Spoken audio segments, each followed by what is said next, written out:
everybody, this is DJ Ray Wolf. You're tuned into the Best of Hair right here on KCLA FM 99.3 Los Angeles and around the world on KCLAFM.com and thebestofhairradio.com, KLED Live, and KLEO TV. And in the studio with me is Australian rocker Bobby Kidd. How you doing, dude? Good, buddy. Yourself? I'm getting there. A little more of this yellowtail will be good. Next to him is my good friend Lisa Balfour, baby. Thank you so much for coming, man. Bobby's Australian rocker, and he's got some really great tunes out there, which we're going to get to in a few minutes. But Bobby, first of all, introduce yourself and tell us about your music, man. Hey, folks. I'm Bobby Kidd. I'm from Sydney, Australia. I've been here for about a month. I'm here for a short period of time on a bit of a promo/tour.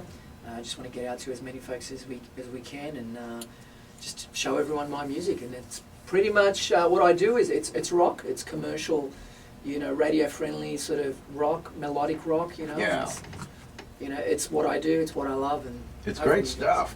I saw the link. Now Lisa sent me the YouTube video, and it was really cool. And the one thing, the person I remember the most is the bass player, the big fro, man, just rocking out. That was so cool. It's funny, my manager's gone, yeah. That guy was just completely rocking out with the AC/DC shirt on. He's got this great big afro, and it was awesome. It was really funny because his name's Connor and he's great. And I was living in Melbourne. Yeah.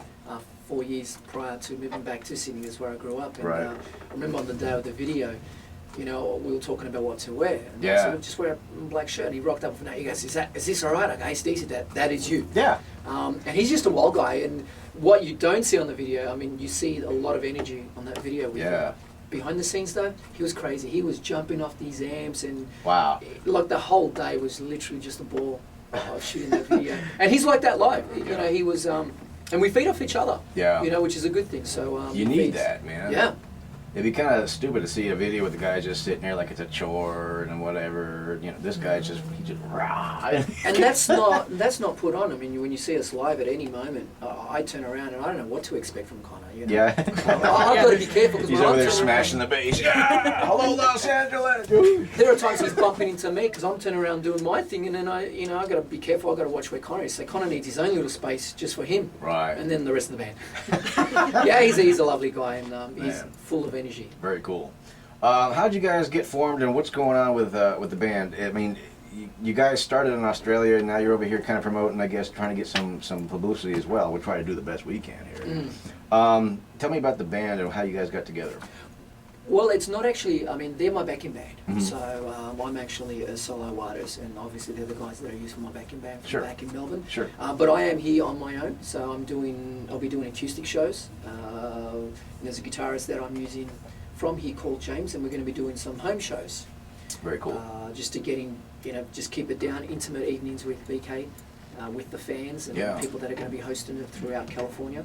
So it's not going to be a band, so I'm not really bringing the band Sure. over here. So I will be back though, Yeah. and whether I bring back my guys or I get guys from here, but I definitely will be back. And so I guess that's why this is a bit of a promo, just to introduce myself to Sure. America and hey, Yeah. this is Bobby Kidd, this is what I do, and we want to strip it down to the acoustic, Yeah. just the song, the rawness of it. Now, is this your first album? The first CD? EP certainly Really? is, yeah. Okay. So Breaking Me Down title, yeah, first EP, released in 2008. It's Mhm. a 6-track EP. Yeah. Available on iTunes and Amazon. Sorry, I have to give it a plug. That's okay. Yeah, so it is the first one, but I've got, there's a heap of material ready to go for Very cool. the full-length album. Okay. And so you've been obviously playing this and promoting it a lot. How has it been received as far as the music and everything else goes? Fantastic. Yeah. Everyone's really been behind it. It's been great. So from radio stations to reviews from magazines. And, Very cool. so, you know, we just want to get it out to as many people as we physically possibly can during my short period that I'm here on this Right. first trip, and then just keep that going, and then come back early next year, and then just keep building on that. Very cool. Okay, we're going to be talking about BK a little bit more, and we're going to be playing the first track off this thing called Every Time You're Near. And you can also check it out on the YouTube video, which do you have your own YouTube I do, channel? yeah. Cool. So youtube.com/Bobby Kidd. Very cool. Okay, guys, we're going to check out Every Time You're Near right here on the Best of Hair. Crank it up.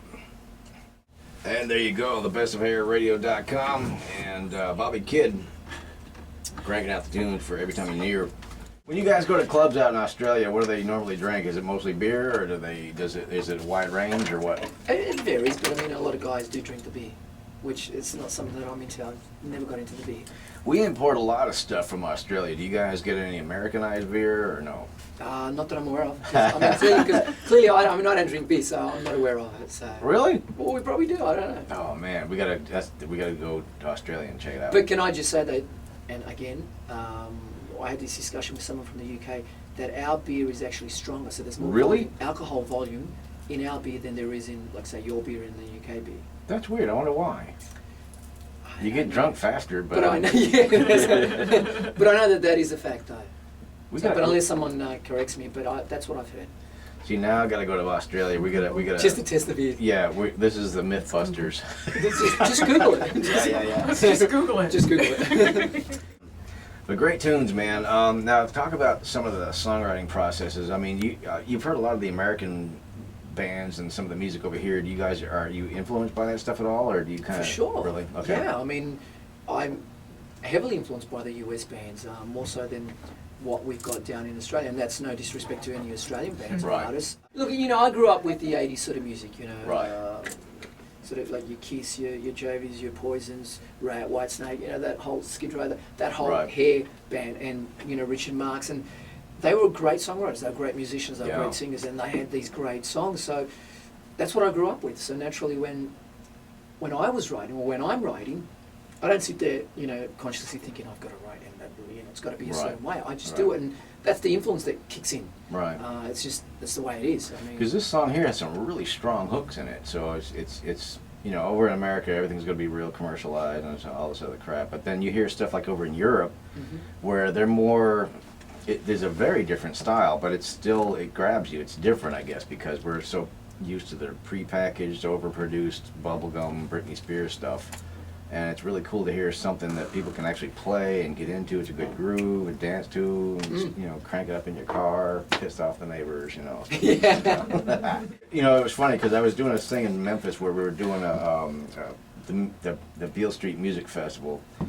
And I was in charge of 130 bands to play in 13 venues along Beale Street, and we had this one R&B singer who was going to come into this venue and sing her deal and stuff. The owner of the venue got pissed off because she brought in a backup CD, and he was thinking she was going to bring in a band, and he got pissed because he said she brought in a backup CD and she's singing to the music. He said, that's karaoke.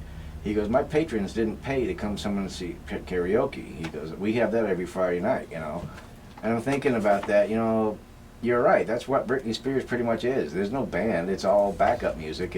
She's a glorified karaoke singer. Well, I mean, to take it one step further, not to offend anyone, I mean, on her last tour, it was one step further. It's not only a karaoke, but she lip-synced the whole show. Yeah. I mean, but she made it clear to everyone, so when people got upset at the concerts going, how come she lip-synced? Well, everyone told you, she made it, they announced it, so It's an they were act. so shocked. But it's really weird where you can you get all psyched up to hear your favorite pop star or whoever, and you go there. Honestly, I feel cheated. I mean, I want to see them play. Well, for me, I take it one step further. It's not just hearing them play. It's being entertained. Yeah. When I see a show, I saw a Kiss show so many years ago. They were entertaining. Now, you can say whatever you want about their musicianship or what they are as singers, because as they're getting older, but man, those guys still entertain. Yeah. And that's what you're paying for, entertainment, because you got the lights, you got the fireworks, and you've just got them. They're great, and you walk away going, that was fantastic. Yeah. When you go to a Kiss show, it's more of an event. I mean, you're watching. The whole thing. I mean, it's awesome. And these guys put their money back into the show to make it bigger and better. And Gene Simmons is just a marketing genius. But I mean, if you've never seen a Kiss show, Gene Simmons will put one on just for you. I'm pretty sure, because that's what he's all about, playing the back. But these guys have been around for so long, and they're still writing. They still got new stuff coming out, and it still sounds great. And they played here last year at the Nokia Theater, and they put it on live. I think it was Ustream or Livestream, something like that.